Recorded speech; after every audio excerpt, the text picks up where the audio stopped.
Okay, welcome. We're doing this online now. How to make the Seder awesome for your kids. Okay, so my plan is to be able to go through stage 1. What's the goal of the Seder night? Number 2, what is the method? Number 3, planning. And the number 4, running through supersonic fast a sample of what your Seder can look like. Any pictures, I've got an overview of this as well. I'm going to read it off my overview, but I can also, if you email me, happy to be able to give you all the sheets that I'm using, or any questions as well. Happy to be able to send me an email. Happy to be able to get that sorted. Okie dokie. Let's do it. All right, the goal of the Seder night. The goal of the Seder night is not meant to be a class. It's not meant to be a service. You know, I'm reading, you're quiet. Shh. Shh, sit at the table, be quiet. No, it's meant to be an experience. It's an experience where it's almost like it's passing on my heritage to the next generation. Here is my Judaism, which I've been carrying, which was given to me by my parents, that was given by their parents, and parents, and parents, parents, and parents, parents, parents, parents, and parents, parents, parents, parents, parents, parents, parents, parents, and it's been passed on, and here we go. And this gift I am now passing on to you, to the next generation. Okay, and it's meant to be an experience. It's meant to be a lively, full-on, experiential experience, and it has to be in a way that speaks to them as well. So it's not a class, and it's not about the brain. It's about bringing your emotions in and try to make it experiential. Okay, so here we go. So the method, stage number 1. So again, it's not a service, it's not a lesson, it's an experience. Next, the fact that it's an experience means that the facts have to be vivid, and it has to be like you're dramatizing the whole experience. So you need to be animated. You definitely have to be animated, which will make them animated. I think actually the fact that the Seder starts off with the 4 different sons, and you're going to say, why are you telling me about these 4 different sons? Like, what relevance is it? I'll tell you what it is. Because when we're starting off the Seder, the message is that you're going to have different people around the table. You're going to have some who are more academic, so they need a Seder which is more academic for them. You're going to have those who don't know how to ask, in which case you just have to be able to just be so lively to be able to actually, they're not going to ask. They don't even ask what's going on. So you need to tell them in a way they understand. They're going to be the simple son. You can explain it in simple ways. And you have the Russia, the one's like, nah, it's not for me. And you have to speak to each individual one. So the whole reason why we start off with the 4 sons is to say to the person who's leading the Seder is make sure that your Seder is going to be speaking to someone else. It's not a lecture. It's got to be that you're speaking in the way that they can understand. We've got now visual, audio, kinesthetic, and visual, audio, reading, and kinesthetic VARC. And therefore, you have to make sure that you're making the Seder in the way that will best relate to your kids, that they'll be able to take that experience. Okay? The fact that it's an experience as well means it doesn't have to be that you are running it, meaning I am speaking, saying it all in Hebrew, by the way, which no one understands, and everyone else has to sit and listen. Not true. You leading the Seder means you are the conductor, and as the conductor, you decide where the violins were going to do their part. The cello will do their part. The cello does it. Anyway, okay, and the brass does their part, which means that you can decide, right, I want you to be able to read this, I want you to be able to read that, you to be able to read that, and you know what? It can be done in English. Okay, and not in ye olde English, which no one has a clue what you're talking about. I still don't know what a wong tong sinner is. It sounds like some sushi or something. Wong tong. Okay, no idea. The point is that it's got to be done in easy English. And it's got to be done in a way that people understand. Sometimes I personally find the Hebrew even easier than in English. But again, read through it beforehand, prepare beforehand, and make sure you understand what is being said. Okay, so involve as many people as possible. Involve the kids. Now, the kids should really be the center of attention, considering we're trying to transmit to the children at the Seder night. Okay, when you're giving out the parts, of course, don't be offensive, which means, right, oh, Jimmy, Jimmy, you can read The Wicked Son. No, no, no, no, no. Okay, who reads the Wicked Son? You read the Wicked Son. Okay, and you, of course, you won't give anyone the simple son either. So again, you've got to be really, really careful. No, no, no offensive parts being given out. Okay, so also get the kids to be involved. So anytime anytime the wine or the grape juice needs to be filled up, I always get the kids to fill up the wine, the grape juice. Washing hands, they can go and get the water. They can start washing my hands, get me wet and splashed in the process. You want to get them involved as much as possible. Kids need to be able to move around, which means as well, you don't have to have it doesn't have to always be at the table. Everyone can leave the table, go on the couch and start talking about it, start moving around from room to room. If you really start preparing it, you're going to have clues and stuff and just different bits of information all scattered across the room. Make it people move around. Kids need to be able to move around. It doesn't have to be we sit down and do everything at the table. Okay, so think beyond the table. One of my friends, actually, they had the Seder. They would always actually put cushions on the ground and they would use a very large coffee table they had, a very, very low table, and that's their Seder. They would have it with blankets and they would have pillows on the floor. So don't think, traditional. Break within the tradition. Okay. So use English, use songs. So your kids might have learned at school or previous years songs. Whatever songs they recognize, use those songs. Okay, whatever they recognize. Prizes. Lots and lots of prizes for participation. Okay, you have to decide what your rule is with sweeties in the house. I'm not going to tell you to use more sweets than you generally do, but if you're not as specific about sweets, then use sweets tonight, use marshmallows. In the times of Gemara, it said to give out nuts. Do not give out nuts and raisins to kids because that's not really enough of a treat. Give them nice treats, nice treats. Continuously, anytime they ask a question, they get themselves a treat. If they ask a question you don't know the answer to, then they get 2 sweets. Okay, so and even if you don't ask questions, just be able to make it a positive experience. You want it to be that they want to be there. Okay, they want to be at the table. They are finding this exciting. If they're not, if they need a break, then you know what? Kids are definitely going to need a break. And some of the bits of the Seder, they might just want to be able to go out for because, it's just a bit tedious, some of it. So don't force them to stay. They want to be part of it. Make them part of it. And at certain parts when it gets to, near the end, when there's a lot done in Hebrew, so you can just tell them, go and play. Of course, when they're playing, maybe they can just go and play with the Duplo or the Lego and start building a pyramid or something. P.S. Did the Jews build the pyramids? No, they didn't build the pyramids. But either way, they can start building something. Okay, so make a fuss over the children's efforts. Okay. The children in advance as well. You're probably wondering, what am I going to do with all the kids beforehand? Pesach cleaning? So the kids...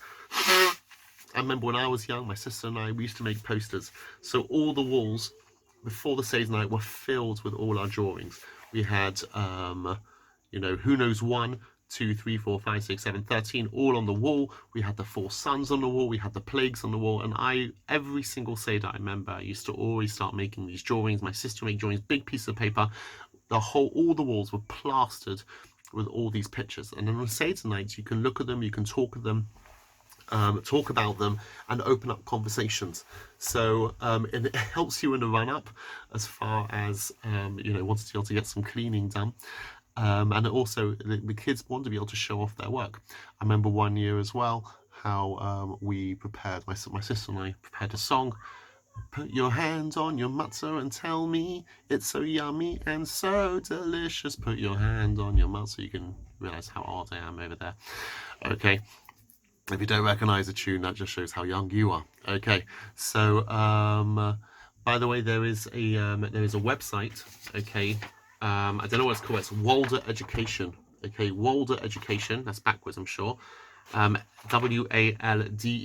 Education, and he's just got insane amount of pictures which you can color in to be able to put up. So I advise that you can print them off. And they can start colouring them in. But of course, there's loads of websites. Loads of websites with stuff which you can download and be able to start colouring in. Okay. Bring the Seder alive using a Q&A format. Question answer. Again, it's not just speaking.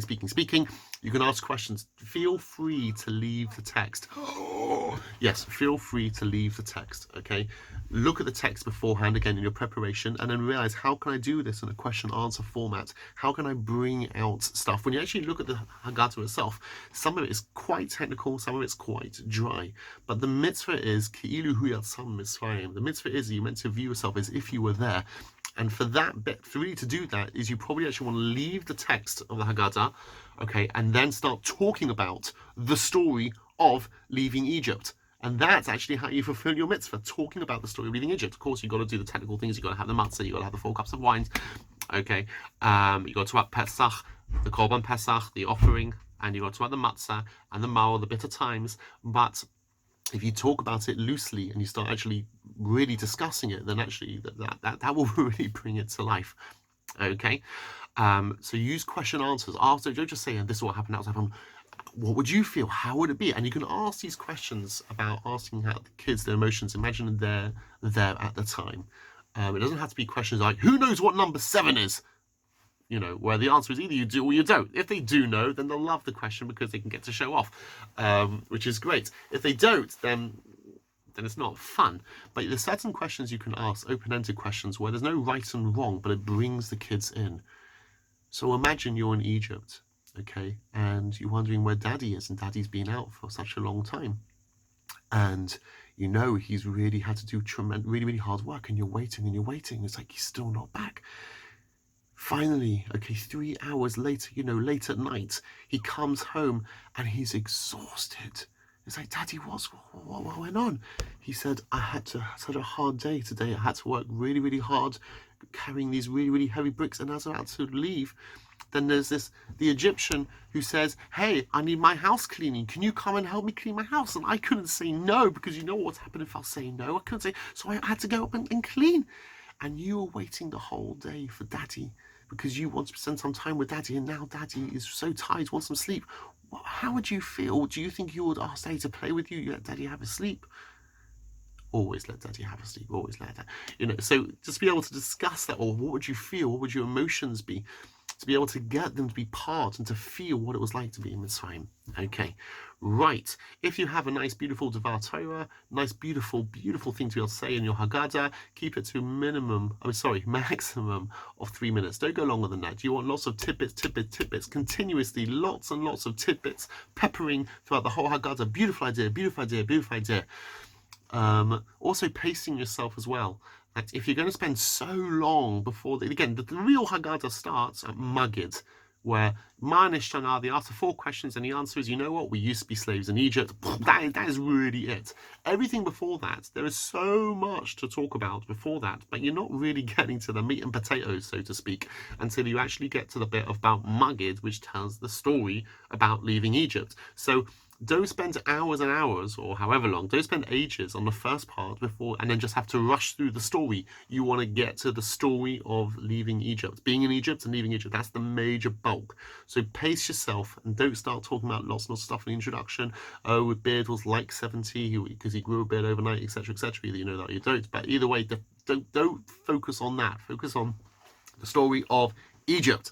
Okay. Now, I personally find there's 2 types of props. There are props which enhance the Seder, and are props which distract the Seder. Props that distract the Seder are those which don't really help with the story, but are just a nice distraction. So I've got dingbats. I made a few years ago a whole load of dingbats, which when you see that people are starting to, you know, peter off, you know, and they might need a bit of a distraction, then you can use that distraction. Okay, and it's trying to work out the dingbats. It's fun. It's distracting, personally. I find it's distracting to the Seder. It's not enhancing the Seder, but at the same time, if people need a break, you can do that. Or let's say, for example, I've got another sheet here. Again, happy to email those who want it. Give me a moment. Okay, so I found one of these years and years ago. Brilliant, you know, Spot.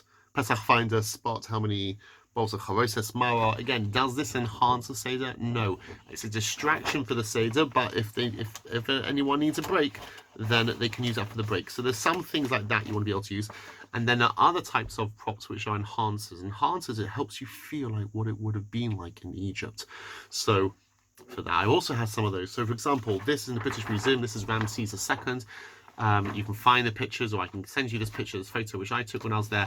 This is the Pharaoh we're talking about, according to most opinions. Not all, but this is what we're talking about. This is what it was like. It brings it to life.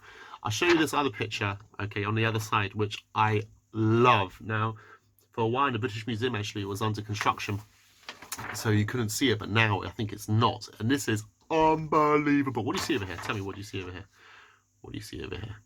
Okay, so you see, I can ask the kids as well. And this, I took this photo, okay, in the British Museum. So it's a picture of a sheep, okay, with Pharaoh underneath it. Why would you have a picture of a sheep with Pharaoh underneath it? Okay, this is unbelievable.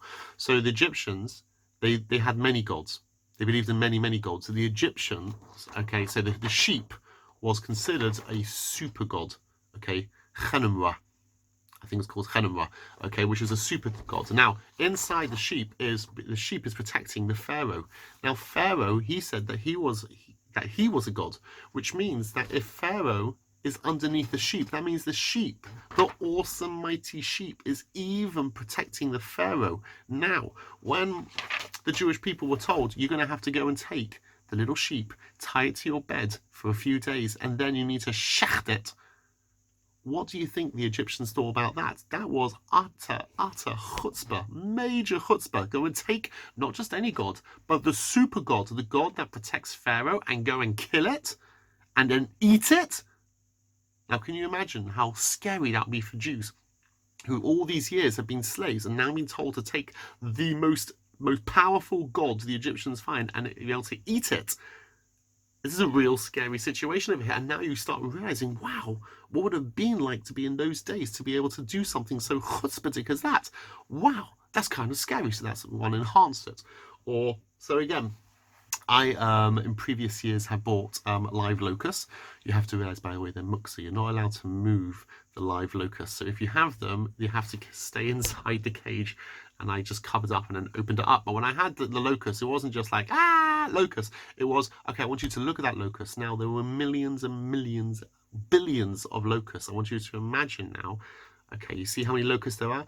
Look at that. And now imagine that your knees, okay, your legs are all the way up to your knees in those locusts. And these locusts are everywhere and they're eating everything. So again, so you use it to be able to take one and enhance it bigger and bigger and bigger and bigger. So there's several different things, props that you can use. But ideally, you want to use props which enhance the save and help bring it out. Okay, so obviously you can also buy on Amazon if it's not too late as well. You can buy a Pharaoh's hat. That's obviously very good. You can buy a whip, a kiddie whip, okay, which is also good to be able to use. Or if you can't get those, just go put a tea towel over your head. Two just thinking buckets of water, you know, or bowls of water. We used to always do that, you know, bowls of water. My father, as the Egyptian, would walk in between and we would splash him a little bit, not too much. Okay, get him wet. I always find bamboo sticks, you know, in children's service, bamboo sticks are key. It can be anything. It can be used to hit. It can be used for some reason. All the Jews in those days would always have, you know, walking sticks. Why, I don't know. But there we go. Bamboo sticks are a very, very good prop.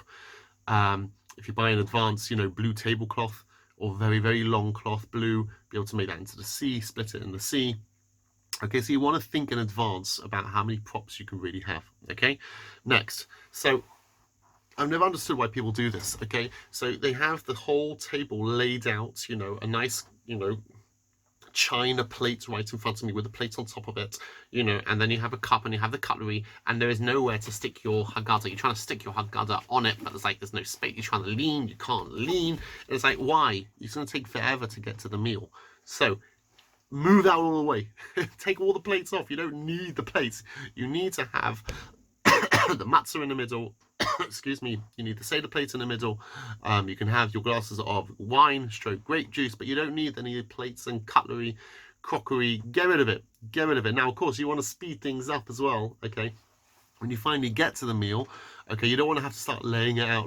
So what we do to make it easy is you just put the knife and fork and spoon, okay, and your teaspoon, you wrap it around in a serviette. So you've got it all ready. So you have all the plates on the side in the kitchen, you have all the, excuse me, all the crockery, and when you're ready finally to be able to get it out, just like, okay, just quickly get out the plates and put all the crockery down, as opposed to having to slowly lay the table. Okay, Next, okay, so right point I said beforehand, don't force the kids to sit at the table more than they can manage, okay? Whatever they can manage, when they need to have a break, they have a break. Again, it's a privilege to be part of the Seder. They want to be part of the experience, not that they have to, and it could be some are too young as well. Okay, you're not doing everything for a, there's only a limit how much a 5-year-old, a 6-year-old, even a 7-year-old can be able to take. And if you have older kids, they also need to be able to, it's meant to also be for teenagers. So you need to be able to, so the kids can get their little bit. They can say, okay, off you go now. Now you start playing with the new toys. It's always good to have a few new toys. So again, bring them to play with the toys, bring them back in, off they go again, and then the teenagers can be able to get the higher level stuff. Okay, planning. Here we go. So we've done the goal of the Seder. Goal of the Seder is transmission, experiential, method, on to planning. Here we go. Planning. Number 1, do not be sleep deprived. There's no excuses here. Okay?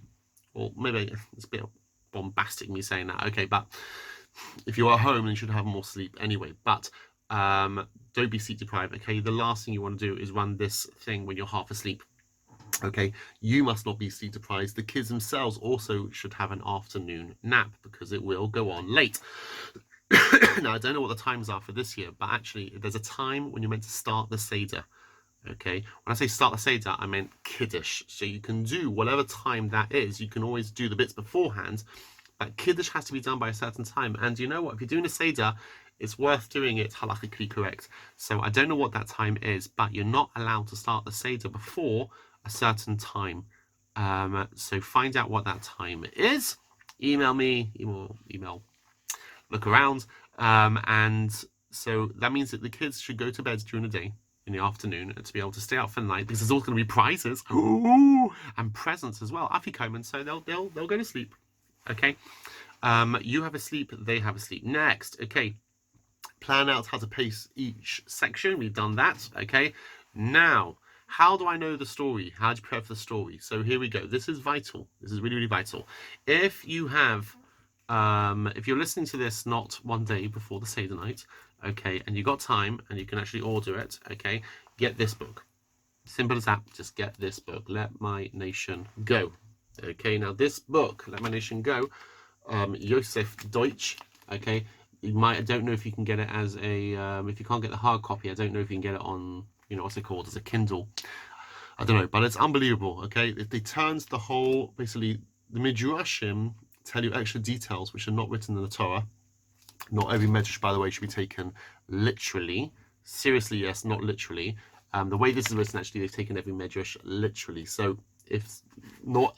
Again, not every Midrash should be taken literally, but this goes through the story. It weaves all the Midrashim together to make into a novel, an English novel, which goes through the story of the Jews in Egypt. And it's unbelievable. It's unbelievable. Okay, this is an incredible story. Okay, we're talking about Harry Potter style. Okay, excellent, excellent story. Now, I remember one year, just picking one tiny segment, we left the table, and I think it was for like an hour and a half, maybe even 2 hours, literally just going through some part of the story. And the kids were all, that's it. Now, again, the kids also had food beforehand as well. They weren't waiting for the food, okay? I think we're going to get that. Let's just say it right now, okay? Anyone who's coming to Seder has to realize, that food comes very, very late on. Very late on, which means you can snack continuously as you're going along. Make sure, don't starve anyone. There's no fast over here. Snack as you go along. Make sure you eat beforehand. But the Seder is not about the meal. Okay, that might be like a paradigm shift for some people, but it's really important. It's not about the meal. Okay, don't let them think about it, because the meal's coming very late. Personally, with us, our meal is about 20 minutes long. Okay, 15-20 minutes long, and it's quite quick. In fact, it's very quick. Our meal's very, very quick. So they're not coming for the Seder for the meal. They might be coming for the prizes, for the fun. You don't go to the children's service for the sake of the food, even though sometimes we have vegetables. But when it comes to the meal as well, they have to be, eat beforehand.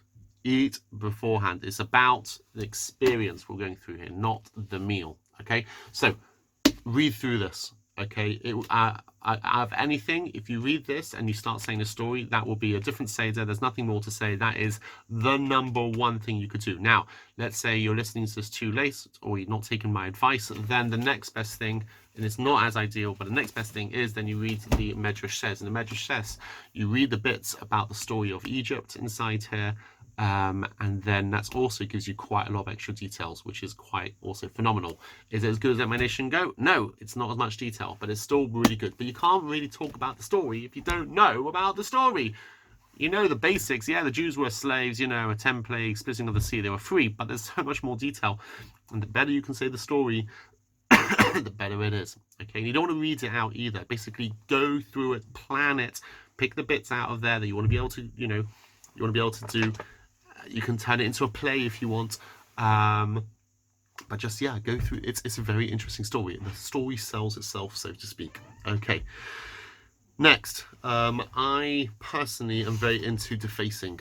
All my books I deface. I get highlighters and I just highlight all right away, and I write notes and stuff. So if you have your own Haggadah, you want to be able to, or any nice things, start, you know, putting post-it notes inside it. You know, those little flaps, I forget what they're called. You know, those, yeah, the post-it notes thingies. You're allowed to use them on Shabbos, you're allowed to use them on Yom Tov as long as they've already been peeled off once. Okay, so you can take one of those. Do you know what I'm talking about over here? You know, those little plasticky yellow tabs. Stick the tabs on your Haggadah where beautiful ideas, highlight it, underline it, pick what you want to be able to go through and prepare it. Prepare. Be prepared. Okay, next. This one is not so relevant because you're not really inviting many guests this year, but do not let your relatives dominate. That's probably really not going to be applicable this year. But the point is that you're in control, you're in charge, it's your Seder. And when Uncle Harry, which will not be coming this year probably, when he says basically, well, this is not the way we did it in our days. no, the kids are meant to, no, well, you know, well, we reform. What do you want to say, you know? No, this is the way, you know, this is the way we've been told to do it. We need to make it experiential, and you know what? And things evolve. Okay, children's services aren't what they used to be. Okay, rabbis aren't what they used to be. Okay, there we go. There's the old and there's the new. Okay, there is relatability. Okay, and we have to be able to speak to the youth nowadays in a language they understand. Okay, and personally, you know, should it ever be done in Hebrew in a way that no one understands it? Probably not. No. So it might be not an orthodox way of doing it, which means that not everything's done in Hebrew and everyone's falling asleep and everyone's bored and only the person is leading it understands what's going on. Maybe not, but I don't know anywhere where it says it has to be done in that way. Really, it's not. No, we have to be able to bring Judaism in the 21st century, keeping halacha 100%. 100% keeping halacha, so to bring it into the 21st century and be able to speak to people in a way that works nowadays. How it worked then, I have no idea. But either way, we have to be able to make sure that you're doing it this way. So therefore, don't let relatives dominate in that sense. Another way of dominating as well is that relatives might want to start talking about other stuff and go off the point. And the point is that Seder night is not a time to start catching up.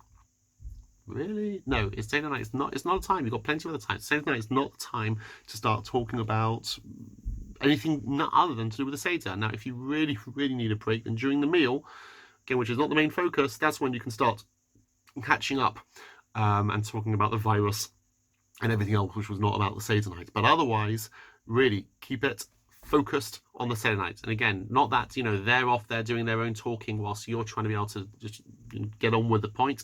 So you want to tell everyone in advance, you know, so you don't offend people on the night, you know, for the sake of the kids. Think about the kids. And when you do that, your emotional blackmail is absolutely great. That's a great way of getting it done, okay? So think about the kids, okay? That you're going to really just focus on it. In the same way the children's service, I don't want people coming in and start schmoozing. They can do that any other time. Children's service is not the time to come in and start saying hello. You can do that after.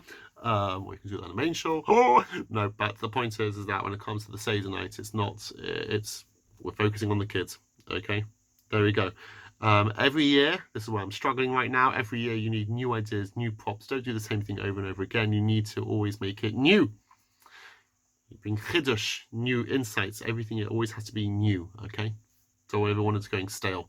Next, okay. Now you might want to have everyone following the same Haggadah. You can get the family Haggadah, which is the boring but simple English ones. Even better than a family Haggadah actually is the youth's Haggadah, the Art Scroll Youth Haggadah.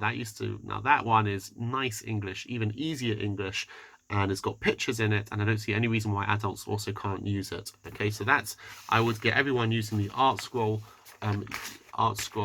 Youth Haggadah, I think. It's purple on the front and it's got pictures on it.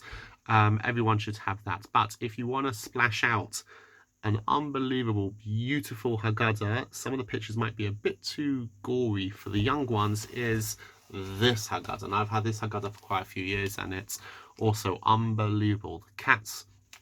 The cat's Haggadah Shel Pesach, the art of faith and redemption. People otherwise refer to it as Gadi Pollock Haggadah. Just to show you the pictures and to realize what incredible pictures we're talking about over here. Also beautiful English. And what's incredible about this Haggadah is that all the pictures are referring to different midrashim. Okay, and I'm just finding some more pages. Sorry, here we go. I mean, you know, Prince of Egypt type style. I've also got Prince of Egypt Haggadah, by the way. But there we go. So just beautiful pictures over here, unbelievable. And at the back of the Haggadah, kind of like Where's Wally, but it's got it goes into details of all the pictures and explains to you what was inside each picture and why it explains it and how it fits with Midrashim. So that as well can be really studied beforehand. And you can just say to the kids, come around. You know, you don't see, not everyone needs one of these, but if you were to have one of those, you say to kids, look around, look at this over here, look at that detail, look at that one. Every year, my kids know. I mean, I used to do this for quite a long time, and my kids always joke around without me saying it now because they know offhand that as the Jewish people leaving Egypt. Let me see if I can find that picture. There's one picture of the Jews leaving Egypt. I'm not sure if I can find it. And I always used to say, you know, oh look, there's great grandpa. Here we go. Yeah, and this one over here is so nice. It's the Jews leaving Egypt. And I'll say, hey, look, there's great grandpa Avraham over there. Wow, can you see? You know, and it's nice pictures, beautiful. That's one to be able to go for. So there we go. I'll get simple, easy English. Don't get ye olde English. You got those old-fashioned ones, those really old-fashioned kids ones where, you know, the wheel span around. You know, it's probably over 100 years old, I don't know. But if you got one of those, that's pretty quite fun, you know, and you put the roses in the basket, pulling it in and out. Do you know what I'm talking about? Like the really oldie ones. It's nice to have one of those. So I say definitely get different Haggadahs as well, so you can pick the bits which you like out of them. But otherwise, just if everyone to follow, you might want to get again, I'll say the Art Scroll Youth Haggadah. Okay, that's a simple one. Otherwise, you get the cheapy ones, which is the Art Scroll Family Haggadah, which also has easy English, but I prefer the English in the youth one. Okay, have everything the table set at nightfall. You want to start the moment the time is clicked. You can start. You do not want to be wasting time, which means get everything ready as soon as you can. Have a bowl of sweets and chocolates out and marshmallows and whatever, so that you can just start dishing them out as people go along. Okay, find out what the kids have learned at school. If they have learned anything at school, if it wasn't too late, but find out what they've learned at school and incorporate that. Excuse me, as much as possible. Okay, ask the kids to be able to prepare a skit or a sketch beforehand. If you have older kids, if the older kids can get involved, you know, they're too young. They want to be leaders. Tweens or teens, they want to be leaders, and therefore if you can get them to be able to prepare something themselves, prepare a skit, you know, imagine that leaving Egypt was now done in the 21st century. How would it look today? How would the plagues look today? Yeah, so you can play on that, bring it into the 21st century, ask them to be able to prepare something.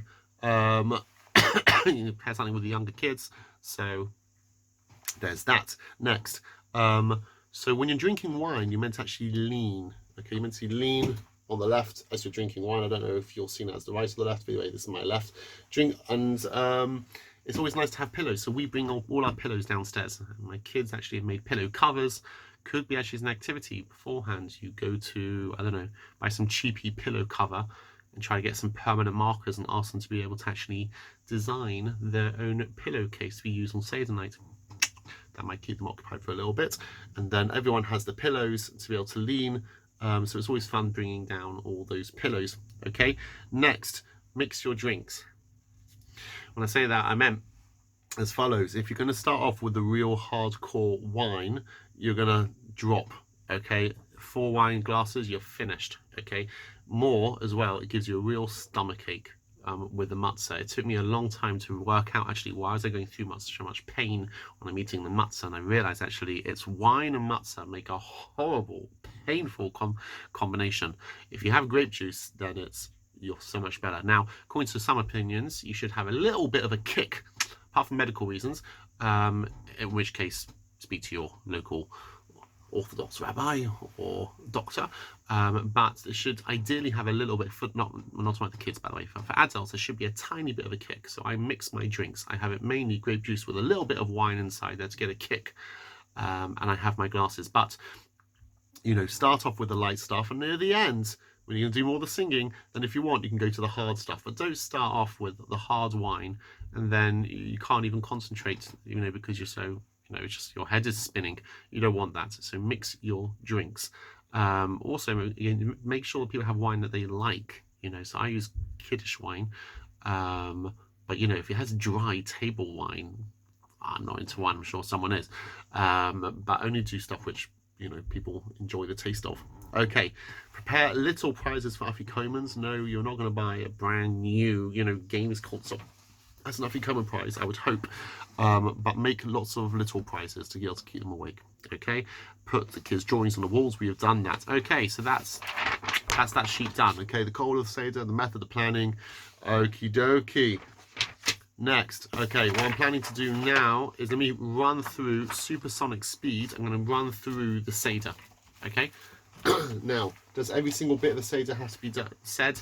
No. Are you allowed to miss out some bits? Yes, you are allowed to. Some bits you can, some bits not. Okay, let's go through this. So I'm going to literally just going to look through this now and just going to tell you a few ideas how I run the Seder. Okay, so we start off with on the wall. We usually have the 15 steps, and then we sing it. They're different tunes, but the tune I do is Kadesh Uchas Kapas Yachas Mahagid Rachsa Mercy Matzah Mara Koirech Shulchan Oirech Safun Barech Halonitzah. Now, by the way, just reminds me, I remember many years ago I made the Seed Seder Song CD, which was a CD in the shape of a matzah. You can stick it inside your drive. The Seed Seder Song CD, where I sang, not very well, but I sang lots of the Haggadah songs with, for each song, a 20, 30 second Devar Torah on it. If you're interested in that, email me or send me a message or something, and I will find it and hopefully just send you all those files so you can get to listen to all the songs. Happy to share. Okay, so the other tune is Kadesh Uchas Kapasya Chas Magid Rachsa Masi Vasam Korech Shulchan Orech Safrim Barech Halonesa. So what we do is we sing that song, and then each stage we just go. So we sing the whole song and we go Kadesh stop, and then we make Kiddush, and we go Kadesh Uchas stop, and then we do Uchas, and then we do Kadesh Uchas Kapas stop. And the purpose of this as well is that the kids can realize we're moving. They need to see that we're moving. It's not just staying. It's not just staying on. So we always refer back to the 15 steps, and every stage we always go on to the next bit. So, Kadesh, stop. Okay, everybody up. Let's make Kiddush. Okay, but of course, all the kids are the ones who pour the Kiddush cuts beforehand, because they get involved and they become the waiters. Okay, and then we start singing Kiddush. Again, I've got a recording of the Kiddush for those who want. Okay, what have I missed over here? Intro, ask the children. Yeah, also just before we even start, just like, what are you seeing here? What? Tell me, what's going on? Like, what is this over here? What's that matzah? What are we doing with matzah over here? Just go straight in, okay? What's this Seder plate? What's this? What's this? What on earth is that egg all about? Good question, yeah? What on earth is all that about, okay? Why are we using such great silverware over here? You should use silverware, not plastic, if you can. There we go. So, what's going on? Why? What? Again, if you want to send me, I'm sure Rabbi Fine or anyone any of the questions as well, we'll help you with the answers beforehand. But just like get them to ask questions. What's the one answer you don't give? What's the one answer you don't give? To make the kids ask. Don't go there. Do not go there. Why? Because it's the most off-putting answer ever. It's like to make it, okay, I've asked. Now what's the answer to make you ask? Yeah, okay, what's the answer? Well, you made you ask next. Okay, no, there's got to be an answer. Oh, I have a Haggadah. I didn't bring it up here. But it's like 100. It's basically, it's a Haggadah where it's just got thousands of questions, or maybe 1,000 or 100 questions or something. It's beautiful. And I ask question, and it goes answer, question, answer, question, answer. If you're interested to get more details about that, send me an email, and I'll find you that Haggadah. But it's a beautiful one. It's done by Art Scroll, incredible, and it's just great because, like, let's just look it up, shall we? Ooh, and it's got answers really for all the questions. It asks brilliant, obvious questions, and it's got the answers as well, which is great. Okay, here we go. So let's move on. So once you make Kiddush, okay, then we go, and of course everyone leans and drinks their cup. Try to do that without spilling. By the way, let there be spills. Let it spill, okay? In advance, okay, you're thinking in your mind, there will be spillages. Will there be spillages? Yes, okay? Yes. Have that in your mind, have it clear, there will be spillages, okay? If you're thinking maybe not, and you're going to get upset about it, you can ruin the whole thing. Last thing you want is, oh yeah, Seder, that's when mummy or daddy got really upset about, okay, the wine stains. Let there be wine stains, okay? Every Haggadah is only called a Haggadah when it's got wine stains on it, and it's got matzah crumbs all over it, okay? It's gonna happen, it needs to happen, okay? You've not done your mitzvah properly if you don't have wine stains everywhere, okay? It's part of the mitzvah. Is it really? No, but just, it's important, okay? Next. Kadesh. Okay, washing hands. Why are we washing hands? Because we're really rich, okay? We're free, okay? Kids, garçon, please come and wash my hands, okay? Bowl underneath me, okay? I wash my hands, water goes all over me. Then the kids dry their hands with their own towels they made beforehand.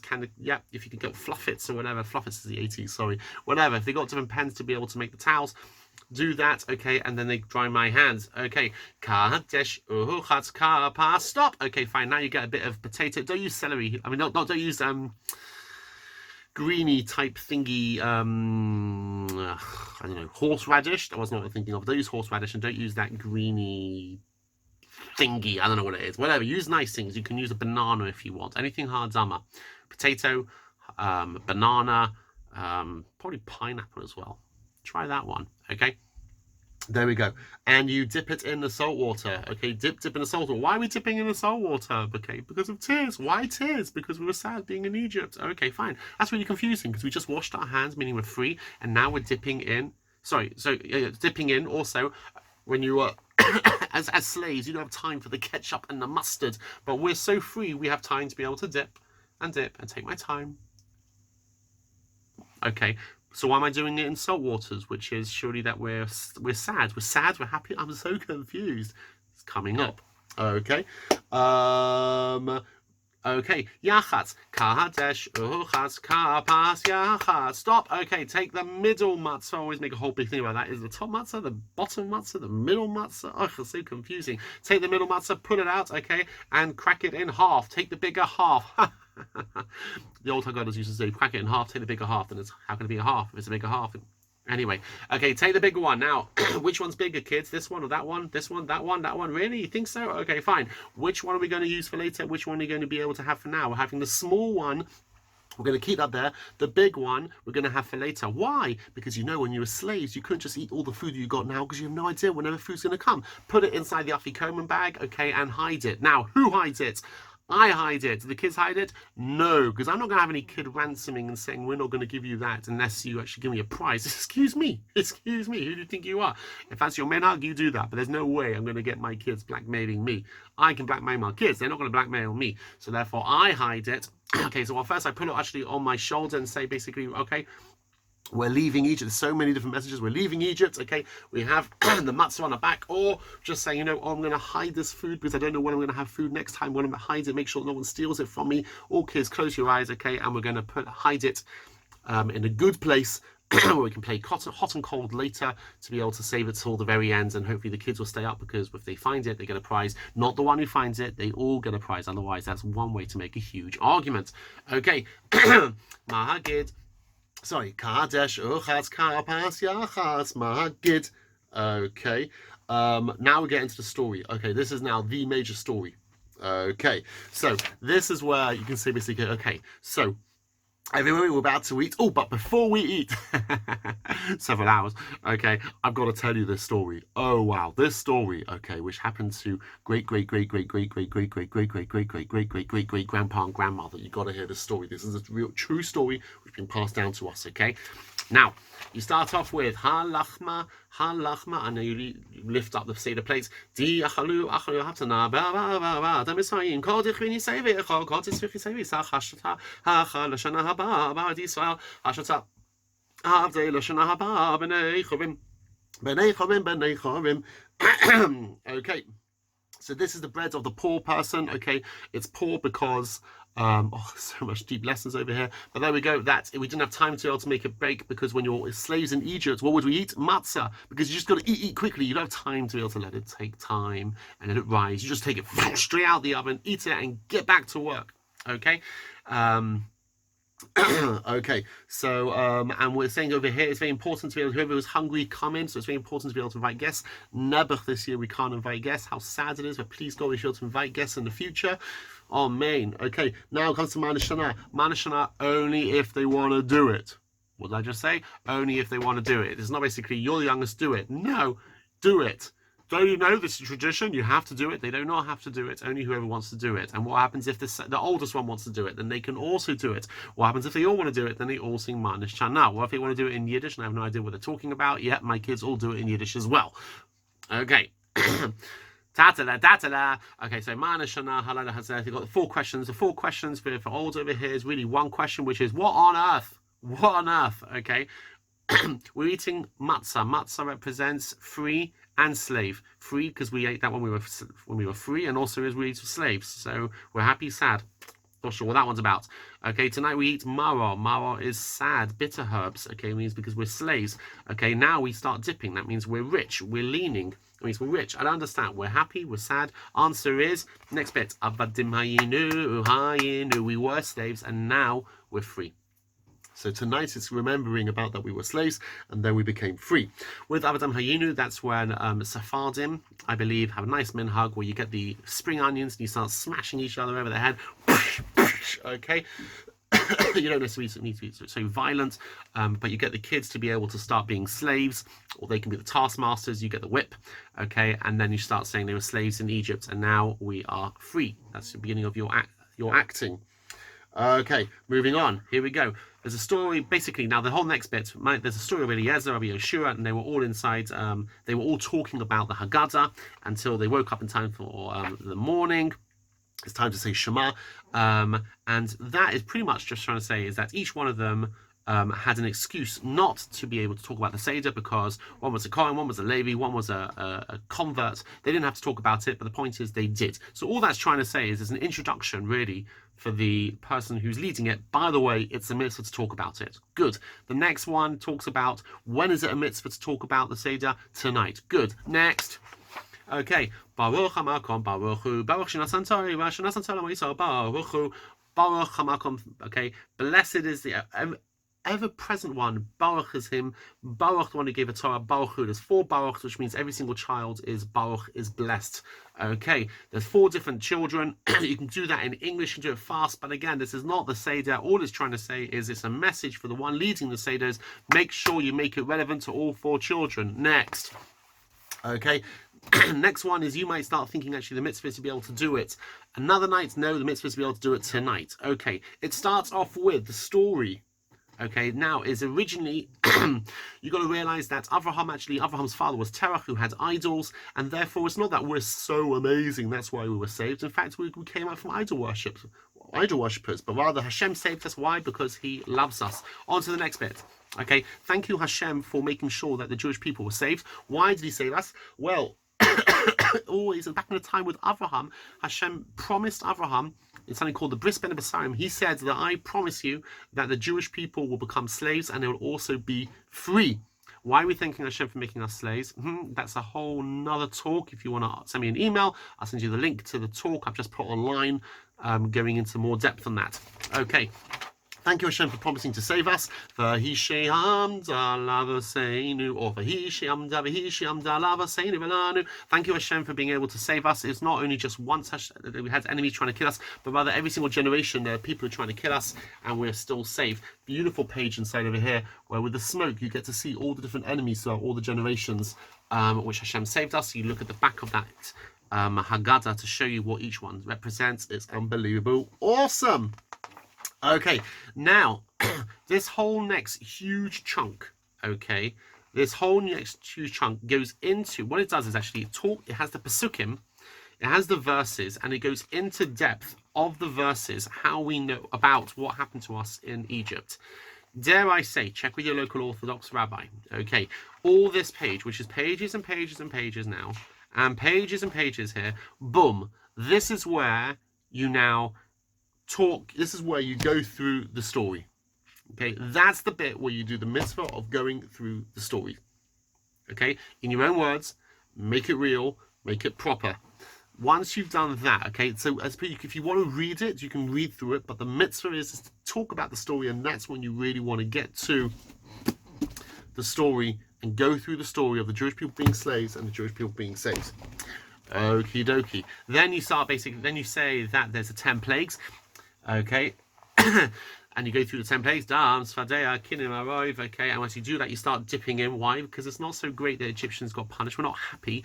It had to happen, but we're not happy about people's downfalls. No mitzvah to be happy when people, the fact it's a problem. We shouldn't be happy when people fail. This book is kind of gruesome, and again, each one, it goes through details about what happened with every single plague. Absolutely beautiful once again. Disgusting but beautiful. Do you know that frogs actually had alligators, crocodiles? Okay, so you go through the 10 plagues. The kids will love doing the 10 plagues. Do you want to be able to have the frogs jumping here and jumping there, frogs jumping everywhere? You can do that. Okay, you can obviously have a little bit of fun, a bit of distraction there, but again, don't make a mockery of it. Okay, you can do the throwing things and this and that and everything, but the kids have to realize that you believe in this. That I hope you do. This is, you know, these things really did happen. They really were plagues, and we were saved by it. Okay, so you go through the 10 plagues. Okay, each one of those 10 plagues. Okay, and again, if you want to get I always give out every single year is a different frog. Always give them out different frogs, different toy frogs, and the kids are going to start playing with them as well. Once you've done that. Okay, 3 over there. Then you basically can say in English if you want, but pretty much by the way, is that they then talk about how many plagues there really were. And the message over here is this, is that you could just say, thanks Hashem for the whole shebang. You saved us. We're free from Egypt. The end. No, there were 10 plagues. No, every single plague had plagues inside it. And with the splitting of the sea, there was details within inside it. So the more you can actually split it up, the miracle, and say, no, there's this detail, that detail, that detail, that detail, that detail, the better it is. And as you could just say it like that. You don't have to read it as it is in the Haggadah, specifically about how many specific places. Now here's a beautiful page, opens up, double spread about what it was like, the Jewish people being in the sea. Beautiful. Like, where's Wally? Again, there's details, sorry you can't see it so well on the camera. But again, what you're now saying is, it's just, don't think it's just 10 plagues, it's more details than that. And that follows on to, it goes into Dayenu, because Dayenu means not die. It means it's enough, which means don't just say thanks to Hashem again for the whole shebang, but rather thank you for every single detail. Now that we've done the whole story, which I would say the story could take even up to an hour if the kids can take it, if you're a good storyteller, and then you go into Dayenu, and you can do it in English, you know, had Hashem just taken out of Egypt, but not being able to judge them, Dayenu, and 1, 2, 3, Dayenu, would have been enough, and you don't have to sing Dayenu after each one, it gets a bit too long, okay, and if Hashem was to judge them, but didn't judge even their gods, Dayenu. Good. If he would have done against their gods but not killed the firstborns, Dayenu. And if he would have killed the firstborns but not given us their money, Dayenu. All together now. Dayenu. Good. Okay, now you got Dayenu. Now, then you say, thank you so much, Hashem, for doing this and that. Good. Next bit. I mean, Gamliel says that if you don't do these three, talk about these 3 things, and you've not done a mitzvah of Seder. Here we go. So you say Pesach. There is a Korban Pesach. We do not have the offering of the Pesach, but we have this burnt chicken bone or whatever it is you're going to find. Okay, just burn on a flame a bone. Okay, get a bone, not a dog bone. Get a bone and burn it. Okay, and then say, so we have this instead of the offering, the Pesach offering. We don't have a Pesach offering now. Why? Because we are in exile. Okay, next, matzah. Why do we eat matzah? Because to remind us, okay, that we didn't have time to be able to bake our matzahs when we left Egypt. Maror, bitter herbs. By the way, what are you going to use for bitter herbs? I should have said this earlier. Sorry. Horseradish, okay, you can put a little bit of horseradish on, but I actually use lettuce, okay, because it's meant to be a quantity that you're meant to eat of the maror, and it's very hard to get horseradish, a bit too much, so you can actually use lettuce. One big sheet of lettuce, make sure there's no bugs in it, but like an A4 sheet, one A4 sheet of a big leaf of maror is what you need for the maror. We have bitter herbs. Why? We have bitter herbs to remind us that we had a bitter time in Egypt, okay? Next, every single generation we're meant to view ourselves as if we left Mitzrayim. If you did the job properly, then there should be some experiential, really feel like that. Thank you, Hashem, for saving us from Egypt. Okay, next bit gets into the Hallel. If you can do that in Hebrew, great. Okay, but you do it quickly. That bit, thank you, Hashem, now singing parts of Hallel. Thank you so much, Hashem. We were slaves in Egypt. You saved us. Thank you very much. Okay. Kadesh uchas kapas yachas magid rachsa. Right, let's wash our hands for hamotzi. Wash. Okay, now mahagid. Okay, now we do motzi matzah. Okay, read the Haggadah to know whether it's the top one, the bottom one, half of this, half of that. I always get confused. Just read what the Haggadah says. Fine. Give out matzah. Okay, no talking as you're eating the matzah. Chew. Make sure you have the right quantity of matzah. It's not, by the way, meant to be a little tiny piece. There's actually a quantity you're meant to eat. If you're interested, email me and I'll send you this sheet which has all the details. Actually, it's got a chart of how much matzah you're meant to eat at certain times. But pretty much we're talking about like 3/4 or a whole page of Rakuzan's matzah. Also, to the mitzvah properly, you want to use shmura matzah. Okay, during the whole of Seder night, the whole of Pesach, you can use normal matzah, but for Seder night, you need to have what's called shmura matzah. So make sure you use this thing called shmura matzah, which is a higher level matzah, and that's needed to do the mitzvah of matzah. You can't just use any matzah to do the mitzvah on Seder night. It has to be something called shmura matzah. It can be machine, but it's called shmura matzah. Make sure you get that stuff. Okay, it is more expensive, but you need that. Next, yeah, make